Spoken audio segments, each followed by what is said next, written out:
Hola, bienvenidos a Aprendiendo con la Prepa 8. El día de hoy hablaremos sobre la sociología, dividido en 5 subtemas que creemos que son los más importantes para darles una introducción a la sociología. Empecemos. El primer subtema o punto que les preparamos es la sociología y su objeto de estudio. La sociología es una ciencia social centrada en el estudio científico de la sociedad, su estructura, sus procesos y cambios. En otras palabras, la sociología estudia el comportamiento social de los seres humanos, tanto en su forma individual como colectiva, así como en sus interacciones y relaciones. Específicamente, algunos objetos de estudio son interacciones sociales. Se refiere a cómo las personas se relacionan entre sí en diferentes contextos, como por ejemplo los diferentes tipos de comportamiento que pueden variar de una cultura a otra o de una clase social a otra. Las estructuras sociales. Las instituciones o organizaciones, por ejemplo la familia, educación, religión, etc. Y cómo moldean la conducta humana, como por ejemplo la estructura social capitalista, la cultura y las normas, los valores, creencias y prácticas que configuran la vida social, tales como las leyes escritas en la constitución de cada país o la moral de cada lugar o persona. El cambio social. Estudia cómo, por qué y cómo las sociedades evolucionan a lo largo del tiempo. Está muy relacionada con el estudio de la historia y las revoluciones, tal como la revolución industrial, por ejemplo. Muy interesante, Erika. Ahora les hablaré sobre las causas de su surgimiento. La primera causa sería la de revoluciones políticas, que la Revolución Francesa de 1789 y demás que se produjeron a lo largo del siglo XIX, de ella derivaron muchos cambios positivos, pero los que llamaron la atención de los primeros teóricos fueron sus efectos negativos. Un ejemplo sería el de la Revolución Francesa de 1789 a 1799, que marcó el fin de la monarquía absoluta en Francia y el establecimiento de una república. Fue impulsada por la insatisfacción del pueblo con las injusticias del antiguo régimen y las ideas de la Ilustración. La segunda causa sería la revolución industrial y el nacimiento del capitalismo, que fue un proceso de transformación económica, social y tecnológica que se inició en la segunda mitad del siglo XVIII en el Reino de Gran Bretaña y se extendió unas décadas después a gran parte de Europa occidental y América anglosajona, y que concluyó entre 1820 y 1840. Un ejemplo de esta causa sería la revolución industrial, primera revolución industrial, mediados del siglo XVIII a principios del XIX. Fue la industria textil que la introducción de máquinas como el Spinning Jenny 1764 y el telar mecánico Power Loom 1785 revolucionaron la producción de textiles en Gran Bretaña, convirtiendo a las fábricas en el centro de la economía. Y el ejemplo del capitalismo industrial, siglo XIX, sería la concentración de capital en manos de los dueños de las fábricas y la expansión de los mercados internos y externos impulsaron la formación de grandes empresas. A la vez, el trabajo asalariado se volvió la forma dominante de relación laboral. La tercera causa es la urbanización, que gran cantidad de personas abandonan el campo y se trasladan a las ciudades, debido a que los empleos que se creó el sistema industrial en un principio en las zonas urbanas. Sin embargo, esto trajo otros problemas: masificación, ruido, contaminación, tráfico, desempleo, pobreza, etc. Un ejemplo sería que en Chicago en el siglo XIX se convirtió en un centro industrial clave en el corazón de Estados Unidos, atrayendo a inmigrantes trabajadores rurales. En 1833 tenían apenas 200 habitantes, pero para 1900 su población superaba los 1.7 millones, impulsada por la industria de la carne y el ferrocarril. La cuarta causa es la del nacimiento del socialismo, que surge con la intención de solucionar los excesos del sistema industrial y del capitalismo. Busca un sistema económico más justo y equilibrado. Un ejemplo sería que uno de los primeros ejemplos del nacimiento del socialismo lo encontramos en las ideas de los socialistas utópicos, quienes propusieron la creación de sociedades ideales basadas en la cooperación, la igualdad y la justicia social como alternativa a las condiciones opresivas del capitalismo temprano. La quinta causa es la del feminismo, que es un movimiento que favorece el surgimiento de la teoría sociológica, ya que busca la igualdad laboral de las mujeres, sueldos, privilegios, jornada de trabajo, etc. Un ejemplo de feminismo sería la desigualdad del género, que Verboer examina como la sociedad patriarcal define a las mujeres como el otro, es decir, como subordinadas o dependientes de los hombres, lo que perpetúa la opresión de las mujeres en ámbitos como la familia, el trabajo y la sexualidad. La sexta causa es la del cambio religioso, que la mayoría de los primeros sociólogos recibieron la educación religiosa. Su objetivo era el mismo: mejorar la vida de las personas.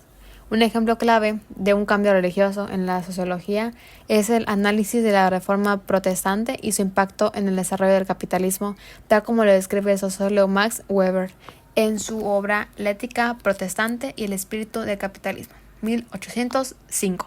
Y la última causa es el crecimiento de las ciencias, que la física, la biología y la química comienzan a cobrar mayor relevancia frente a los dogmas religiosos.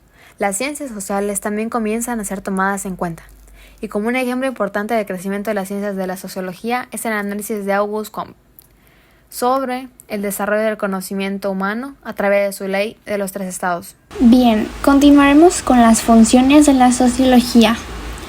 Una de sus funciones es cuestionar las suposiciones públicas, es decir, investigan los orígenes sociales de esas creencias.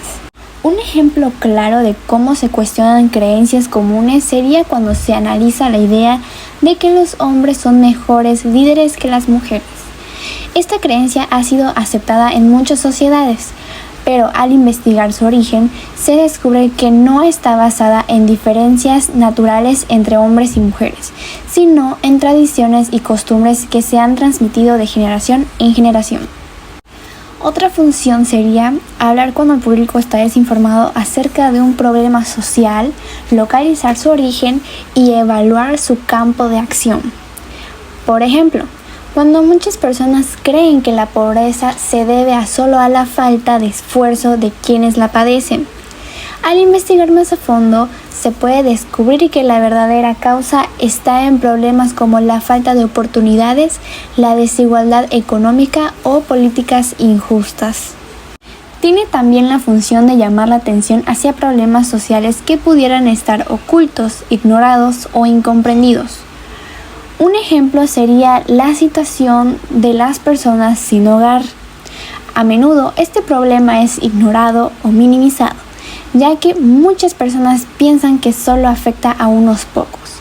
Sin embargo, al investigar más, se revela que es un problema mucho más grande, relacionado con la falta de acceso a vivienda asequible, el desempleo y problemas de salud mental. Tiene igualmente como función diseñar y evaluar programas que se aplican a problemas sociales, propuesta de soluciones. Por ejemplo, si una comunidad enfrenta altos niveles de delincuencia juvenil, se puede diseñar un programa que ofrezca actividades después de la escuela, asesoramiento y oportunidades de empleo para los jóvenes. Este tipo de programa no solo busca reducir el tiempo libre que podrían usar de manera negativa, sino también darles habilidades y apoyo emocional. Por último, tiene la función de ayudar a los individuos a entender sus propias experiencias, problemas y proyectos.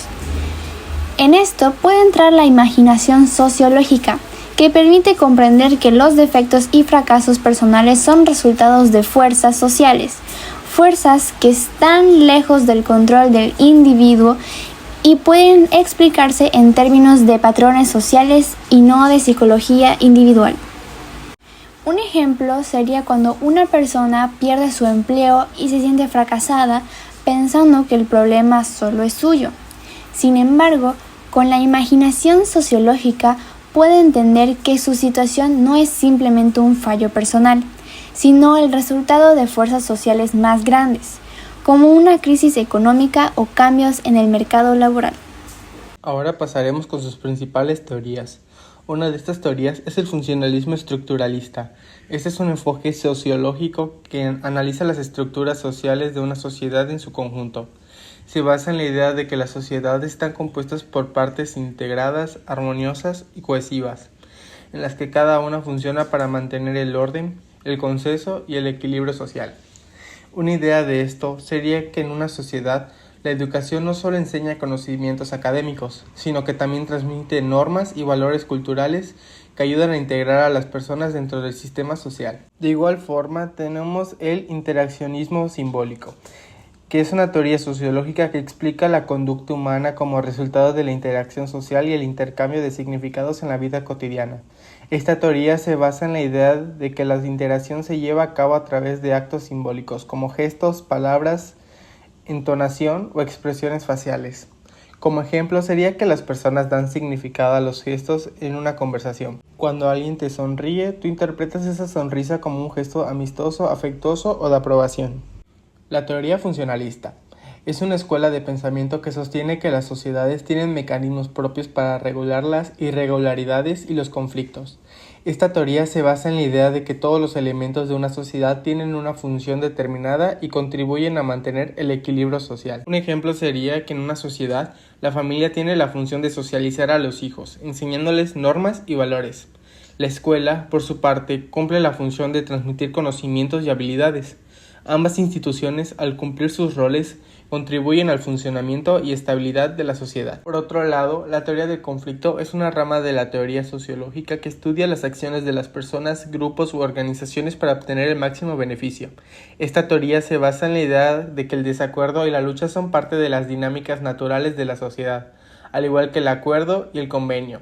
Como ejemplo, tenemos que en una empresa los trabajadores luchan por mejores salarios y condiciones laborales, mientras que los dueños buscan maximizar sus ganancias. Una de las teorías más conocidas es el evolucionismo social, también conocido como el darwinismo. Es un proceso de cambio social que se caracteriza por ser direccional y que se explica a través de teorías evolutivas. Lo que quiere decir es que hace referencia a los cambios que se producen en una sociedad a lo largo de los años. Un ejemplo de esta teoría es la idea de supervivencia del más apto a las sociedades humanas, sugiriendo que aquellas sociedades más avanzadas o desarrolladas sobreviven y prosperan, mientras que las menos avanzadas tienden a desaparecer o ser absorbidas. Este enfoque veía el desarrollo social como un proceso lineal y progresivo. El particularismo histórico es una corriente del pensamiento antropológico que se caracteriza por hacer hincapié a la reconstrucción histórica cultural de cada sociedad.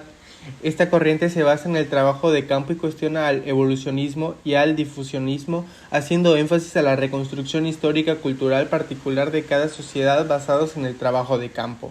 Un ejemplo sería que durante el estudio de las prácticas funerarias de una tribu en el Amazonas, en el cual podrías descubrir que estas prácticas están vinculadas a una creencia local en la reencarnación, un aspecto que no se encuentra en culturas cercanas y que solo puede entenderse dentro de su contexto único. Por último, tenemos la teoría del desarrollo de la personalidad. Esta se centra en describir los factores que forman a una persona y en comprender la conducta humana.